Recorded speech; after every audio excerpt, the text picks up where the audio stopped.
3 பேரும் ஒன்னா ஒர்க் பண்ணோம். ஸோ அன்னைக்கு வளர்ந்த நட்பு தான் இப்போ இங்க வரைக்கும் வந்திருக்கு. ஸோ அரவிந்த் யூஎஸ்ல இருந்து இந்த படத்தை ப்ரொடியூஸ் பண்ணாலும், அவர் தான் பிரைமரி ப்ரொடியூசர். அவர் ப்ரொடியூஸ் பண்ணாலும் என்னையும் அன்பையும் நம்பி அவர் அவ்வளவு கான்பிடண்டா இந்த ப்ராஜெக்டை பண்ண வச்சாரு. இந்த ப்ராஜெக்டுக்கு இந்த அளவுக்கு வந்திருக்குன்னா அது அரவிந்த் தான் ரொம்ப முக்கிய காரணம். அவருக்கு பெரிய நன்றி தெரிவிச்சுக்கிறேன். அடுத்து இன்னொன்னு சொல்லணும்னா என்னுடைய ஒய்ஃப். ஸோ இந்த ப்ராஜெக்ட்டுக்கு லாஸ்ட் 2 இயர்ஸா ரொம்ப ஸ்ட்ரகிள் பண்ணியிருக்கேன். ஸோ ஆல்மோஸ்ட் ஒரு சாட்டர்டே சண்டேலாம் கூட என்னால ஃபேமிலியோட டைம் ஸ்பெண்ட் பண்ண முடியாது.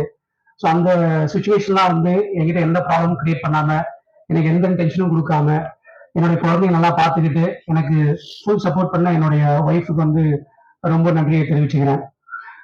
ஸோ 2011ல இருக்குன்னு நினைக்கிறேன். நானும், அன்பு, அரவிந்த், அப்புறம் மகேஷ், மகேஷ் என்னுடைய சைல்ட்ஹுட் ஃப்ரெண்ட்ஸ்.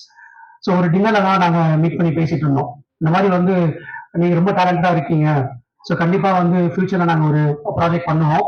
கண்டிப்பா அது உங்களுக்கு கெரியர்ல நல்ல ஒரு பிரேக்கா இருக்கும் அப்படின்னு சொல்லிட்டு ஒரு 10 வருஷத்துக்கு முன்னாடி பேசின ஒரு விஷயம் இன்னைக்கு நடந்திருக்கு. நாங்க கனவாவே போய் நினைச்சோம். ஆனால் நினைவா இருக்கு. ஸோ மகேஷும் மனோஜும் சொல்லலாம். மகேஷ் உங்களுக்கு தெரியும், விஜய் டிவி ஆர்டிஸ்ட்.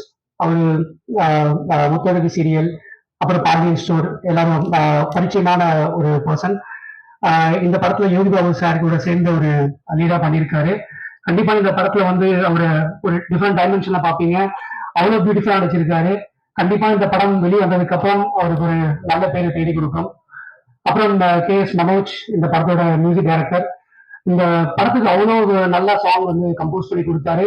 அதனாலதான் எங்களுக்கு இந்த படத்துக்கு ஒரு நல்ல பிராண்ட் சோனி மியூசிக் கிடைச்சாங்க. ஸோ இந்த பாட்டை அவர் கம்போஸ் பண்ணது எல்லாமே நல்லா ஹிட் ஆயிருக்கு. படத்துல ரீ ரெக்கார்டிங் ரொம்ப பிச்சுட்டாரு. இந்த படம் வெளில வரும்போது அவங்களுக்கு தெரியும். கண்டிப்பா அவரை பற்றியும் நல்லா பேசப்படுவாங்க. தேங்க்ஸ் மனோஜ். அப்புறம் மாரிமுத்து சார் பத்தி சொல்லணும். எங்களுக்கு அப்பாவா இருந்து நிறைய விஷயங்கள் எங்களுக்கு ஷூட்டிங் ஸ்பாட்ல சொல்லி கொடுத்தாரு.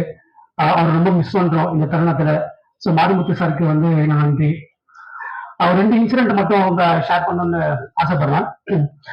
இந்த கதை உருவாகும் போது கடைசி கிளைமேக்ஸ் போர்ஷன் ஒரு 10 to 15 மினிட்ஸ், ஆல்மோஸ்ட் ஒரு 20 மினிட்ஸ் வரும் நினைக்கிறேன். கிளைமேக்ஸ் போர்ஷன் அந்த டைம்ல நான் டைரக்டர் கிட்ட, டெனிஸ் கிட்ட டிஸ்கஸ் பண்ணியிருந்தோம். ப்ரோ இந்த மாதிரி எனக்கு லாஸ்ட் ஒரு 20 மினிட்ஸ் நல்ல ஒரு என்டர்டெய்னிங் ஃபேக்டர் வேணும். ஆடியன்ஸ் உள்ள படம் பார்க்க வரவங்களுக்கு ரொம்ப என்ஜாய் பண்ணோம் அப்படின்னு சொல்லிட்டு அவர்கிட்ட பேசும்போது, நீங்க நல்ல ஒரு சீன் ரெடி பண்ணுங்க அப்படின்னு சொல்லிட்டு பேசி முடிச்சதுக்கு அப்புறம் அவர் வந்தார். இந்த மாதிரி ப்ரோ நம்ம லாஸ்ட் கிளைமேக்ஸ் போர்ஷன்ல ஒரு பெரிய குகை பண்ண போறோம். அந்த குகைக்கு என்ட்ரன்ஸே பாத்தீங்கன்னா ஒரு டனல். இதை உள்ள வச்சு இந்த குகைக்குள்ள இருக்கிற 7 to 8